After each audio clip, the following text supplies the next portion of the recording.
And welcome. आजको question class 10 को compulsory math को अल्जेब्राबाट। हेरौँ के रहेछ क्वेसन। क्वेसन भन्दैछन् यदि यति भए एन्ड एबिसी को मान निकाल्नुहोस्। If this much find the value of ABC. हैन त ल हेर्नु कसरी गर्ने, एकदम इजी क्वेसन छन् है। यसले गरेपछि झन् इजी पिस लाग्छ तपाईलाई। हेर्नु कसरी गर्ने त। के रहेछ क्वेसनमा। क्वेसनमा रहेछ 2 को पावर a, 3 को पावर b एन्ड 5 को power c is equals to 2250 है।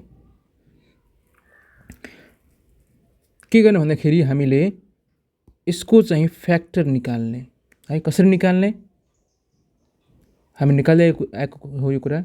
हेरौँ के गर्नु, के कसरी गर्ने भन्दाखेरि 2250 हैन डिभाइड, यसलाई चाहिँ 2 ले गरेर हेर्ने कति आयो 1125 है। फेरि अब चाहिँ 2 ले लाग्दैन, त्यसर्थ हामीले 3 ले गर्छौँ। 3 गर्दाखेरि हामीले 375 आउँछ हैन त। फेरि हामीले 3 ले गर्छौँ 125 आउँछ। अब हामीलाई 3 ले लाग्दैन, हामी 5 ले ट्राई गर्छौँ। 5 ले देख्दा 25 आउँछन् र फेरि हामीले 5 ले गर्दा यहाँ 5 आउँछन्। यसरी हामीलाई के आयो भन्दाखेरि त्यो लेख्ने 2 को पावर a, 3 को पावर b, 5 को पावर c इक्वल्स टु है। यसको ठाउँमा कति लेख्नु भन्दाखेरि यसको ठाउँमा लेख्ने हैन 2 यति के लेख्ने 2 गुन्ने 3 गुन्ने 3 गुन्ने 5 गुन्ने 5 गुन्ने 5 यति लेख्ने हैन त।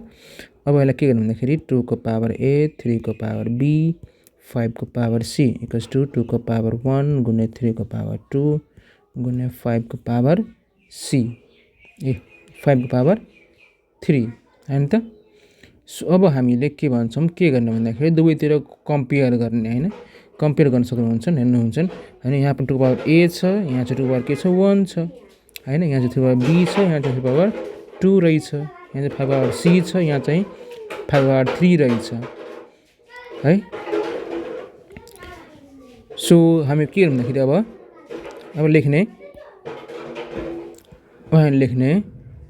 on comparing COMPARING on comparing powers of 2, 3 and 5 हैन on the